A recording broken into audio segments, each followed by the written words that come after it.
Hello बच्चों, welcome to ऐसा classes में बहुत बहुत स्वागत है।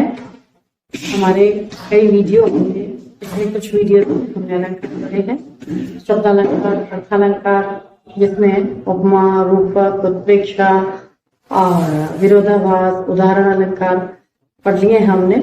और जैसा मैंने कहा था, कुछ अलंकार और अभी तक बाकी हैं। तो हमारी कक्षा 12वीं के पाठ्यक्रम के अनुसार हमें कुछ अलंकार अभी और देखते हैं, जिसमें एक अलंकार होता है मानवीकरण अलंकार। एक गाना है बच्चों, बहुत प्रसिद्ध गाना है, बहुत बढ़िया गाना है, बहुत ही मधुर सॉन्ग है। बहारों फूल बरसाओ मेरा महबूब आता है।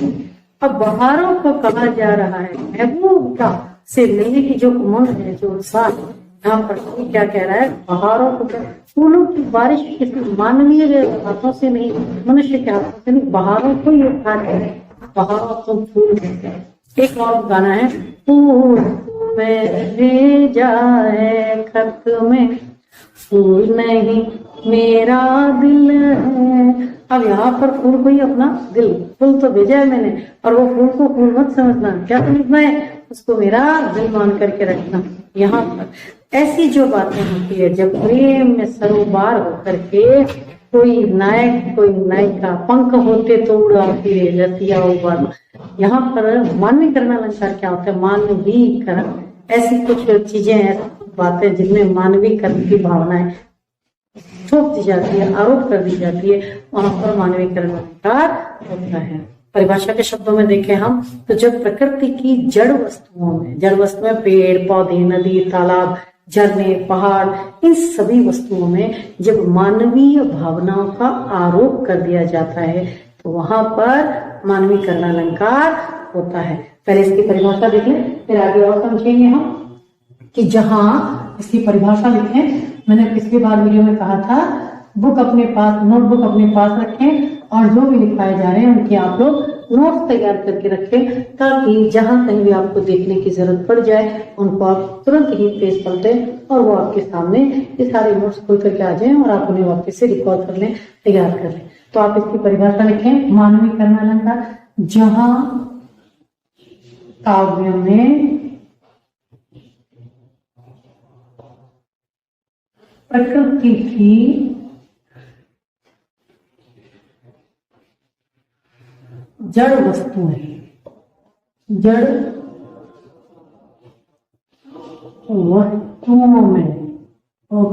जड़ वस्तुएं कौन सी, हम जैसे एग्जाम्पल के तौर पे हम कह सकते हैं पेड़, पहाड़,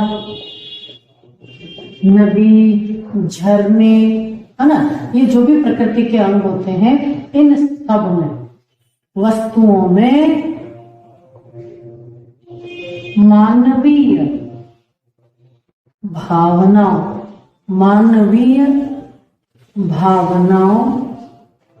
या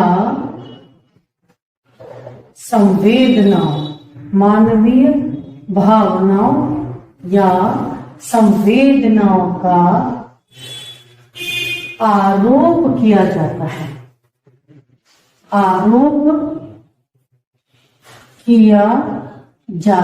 है, तो वहां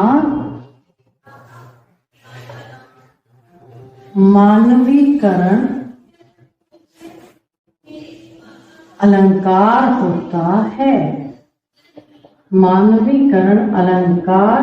होता है। अब देखो यहाँ क्या कह रहा है कि जहां काव्य में, जहां कहीं भी हम कोई काव्य पढ़े और उस काव्य में जहां पर कोई भी जड़, प्रकृति की जड़ वस्तु, पेड़ पौधे, नदी, झरने, पहाड़, आकाश, धरती, ये सब क्या है, ये प्रकृति की जड़ वस्तुएं हैं, बिल्कुल जिनमें कोई प्राण नहीं, निर्जीव वस्तुएं।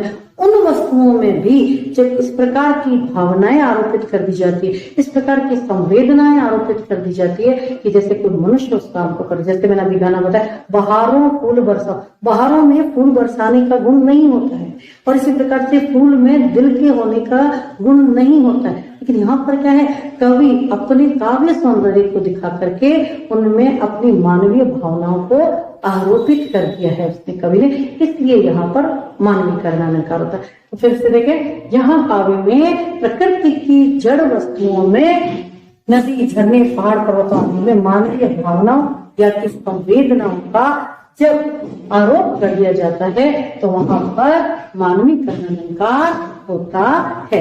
एग्जाम्पल लिखते हैं, इसका एग्जाम्पल बता देती हूँ। जैसे इसका एग्जाम्पल लिखें आप, मेघ आए वन ठन के संवर के। अब यहाँ क्या कह रहा है, मेघ, मेघ माने बादल, बादल जो है वो कैसे आए हैं, बन ठन के संवर के। अब बनने ठनने का संवरने का गुण बादलों में होता नहीं है, लेकिन कवि ने जैसे काले काले घुंघराले से बादल जब आकाश में दिखाई दे रहे होते हैं, काली घटाएं जब छाई हुई होती है, तो कवि यहाँ पर क्या कल्पना कर रहा है कि मेघ बन ठन करके संवर करके यहाँ पर आए। घुंघराले घुंघराला सा जो उनका आकार होता है, एक तरह से उन्होंने अपनी साज सज्जा की है, तो मेघ आए बन ठन के संवर के। एक आप ये एग्जाम्पल लिख सकते हैं, और एक और आप एग्जाम्पल लिख सकते हैं, सागर के उर पर नाच रहे। सागर के उर, सागर के उर पर नाच रही है, सागर के उर पर नाच रही है लहरें करती मधुर गान, लहरें करती मधुर गान। अब देखो यहाँ कवि क्या कह रहा है कि सागर के हृदय पर, सागर कैसा है, निर्जीव है, उसमें किसी प्रकार का कोई प्राण नहीं होता है, लेकिन यहाँ पर कवि ने कहा सागर के उर माने हृदय पर कौन नाच रहा है, लहरें नाच रही है, और क्या कर रही है, गायन कर रही है। अब ये लहरों में न तो नाचने का, वो लहरें जो ऊपर नीचे हो रही होती है, तो यहाँ पर कवि ने मानवीय भावनाओं का आरोप करा है कि मनुष्य जैसे नाच गान करता है, इसी प्रकार से लहरें भी क्या कर रही है, समुद्र के हृदय पर, समुद्र के सीने पर वो नाच रही है, वो गायन कर रही है। तो यह समझ में आ गया होगा कि जैसे बादल है, जड़ है, प्रकृति के अंग हैं, इसी प्रकार से समुद्र है और लहरें, ये सब क्या प्रकृति के अंग है, जो निर्जीव हैं, जिनमें प्राण नहीं होता है, जो जड़ है। ऐसी प्रकृति की जड़ वस्तुओं में भी जब मनुष्य की भावनाओं का, मानवीय भावनाओं और संवेदनाओं का, मानवीय भावना क्या, हमारे जो भाव होते हैं, उनका जब उसमें आरोप कर दिया जाता है, तब वहां पर मानवीकरण अलंकार होता है। अब इसके ट्रिक के तौर पे हम लिख सकते हैं बच्चों, ट्रिक के तौर पर आप लिखें, जैसे बहारों फूल बरसाओ, बहारों फूल बरसाओ मेरा महबूब आया है, मेरा महबूब आया है।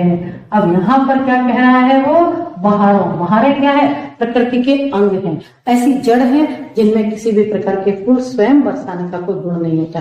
प्रकृति में बाहर आने के कारण से चारों तरफ फूल हो जाते हैं, पेड़ पौधे जो है फूलों से, पत्तों से और फलों से लद जाते हैं, लेकिन उनमें फूलों को बरसाने का गुण नहीं होता। लेकिन कवि जो है वो क्या, बड़ा भावुक होकर के इसमें मनुष्य की भावनाओं करके, जैसे कोई भी आ रहा होता है, हमारे घर में कोई अतिथि आता है और हम उन पर फूल बरसा करके उनका स्वागत करते हैं, उसी प्रकार से जब बाहर होती है, पेड़ पौधे सब जो है फूलों से लद जाते हैं और वो कौन को हवाएं चल रही होती है, उससे क्या होता है, उनसे जो फूल गिर रहे होते हैं। कवि ने कल्पना की कि जैसे बहारें क्या कर रही है, फूल को बरसाए।